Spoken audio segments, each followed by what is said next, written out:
گھر میں نا یہ دن فکس ہے بال دھلنے کے، تو کائے کے بال جو دھلتے ہیں نا کہ اس دن دھلنے ہیں اس دن نہیں دھلنے ہیں. یہ کوئی پرمپرائیں نہیں ہے، یہ کہیں پرمپرائیں نہیں ہے، یہ ایک ویوستھا تھی. اس زمانے میں کسی کے گھر کی کوئی دقت رہی ہوگی کہ بھائی آج بال مت دھلو، تو اس سے دوسری نے سن لیا، دوسرے سے تیسرے نے سن لیا، ارے بھائی آج کے دن ایسا نہیں کرتے. بھائی کیا ہوا، آپ نے دیکھا ہوگا شیمپو صابن، اس سے نا ہمارے شریر میں کیمیکل ہمارے باڈی میں پہنچ رہا ہے شیمپو اور صابن کے دوارا.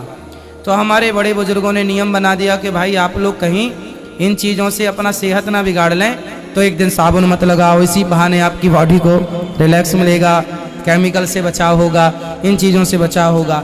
اس وے پر یہ باتیں کہی گئی تھی. پرمپرائیں کیسے بنی ہیں، ایک اندھا اور ایک اندھی تھے، تو دونوں پتی پتنی تھے، اندھا دونوں ہی اندھے تھے. تو وہ دونوں بیچارے اپنے گھر پہ تو رہتے تھے، اپنا اندازے سے سارا کام کرتے تھے، لیکن اس کا دودھ نا روز بلی پیتی تھی. اندھے تھے، بلی کو پتہ چلا کہ ان کو کچھ دکھتا تو ہے نہیں، تو بلی آئے پورا دودھ پی جائے. تو پتنی نے اپنے پتی کو بولا جب تک دودھ رہا کرے تم یہاں لاٹھی سے ایسے ایسے ایسے مارتے رہا کرو، آواز آتی رہے گی تو بلی نہیں آئے گی. اچھا بلی نہیں آئی، پھر اس کا بیٹا ہوا. بیٹے نے دیکھا کہ جب ماں بھوجن بناتی ہے نا تو پتا جی ہمارے لاٹھی پیٹتے رہتے ہیں. پھر اس کی شادی ہوئی، اس کی دلہن آئی، تب تک اس کے ماتا پتا سنیوگ بس دونوں نے پٹ گئے، بتا نہ پائے کہ بیٹا وہ تو بلی کے چکر تھا. اب اس نے بھی اپنی پتنی سے کہا جب بھوجن بنائے گی مجھے بتانا، میرے پتا جی نے یہاں جب بھوجن بناتی ہیں پتنیاں تو لاٹھی پیٹنے کی پرمپرا ہے. تو وہ تو اندھے تھے پر یہ تو اندھا نہیں تھا، لیکن چونکہ اب یہ بھی لاٹھی پیٹ رہا ہے تو یہ پرمپرا بنتی چلی گئی. اندھ پرمپرائیں ہمارے دیش میں آج بھی سینکڑوں کی ماترا میں جیوت ہیں.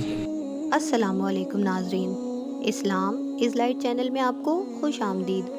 ناظرین، ابھی جو آپ نے یہ ویڈیو کلپ دیکھا، اس میں یہ لڑکی پنڈت انورت آچاریہ جی سے یہ سوال کرتی ہے کہ ہندو مذہب میں بال دھونے کے لیے دن مخصوص کیوں ہیں، اس سے ہماری صحت پر کیا اثر پڑتا ہے، کیا اس سے ہماری صحت پر کوئی برا اثر پڑتا ہے، یا پھر جس طرح سے ہندو مذہب میں ہر چیز کو لے کر شگن اور بدشگنی کا حساب کتاب لگایا جاتا ہے، کیا اس کے پیچھے ایسا کوئی معاملہ ہے.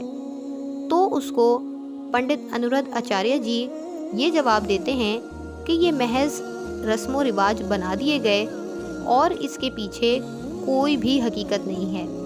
تو ناظرین، یہ جاننا چاہیے ہم کو کہ ایسا مذہب جس میں اتنی پابندی سے اس قسم کے رسم و رواج کا خیال رکھا جاتا ہے کہ جن کی کوئی اپنے آپ میں حقیقت ہی نہیں، تو اس مذہب کو فالو کرنا، اس پر چلنا کس حد تک درست ہو سکتا ہے.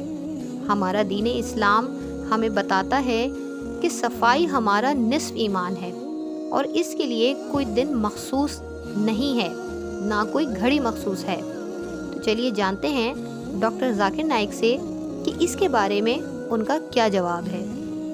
Is performing ablution, i.e. wudu, necessary before making tawbah? And secondly, is ghusl necessary before tawbah if someone is unclean? As far as the text in the Quran is concerned, I don't know of any Quranic verses or any Sahih Hadith of the beloved Prophet which says that ablution or ghusl is necessary for a tawbah to be made. If you want to repent, you can repent to Allah subhanahu wa ta'ala. Making wudu is not compulsory, neither making ghusl is compulsory.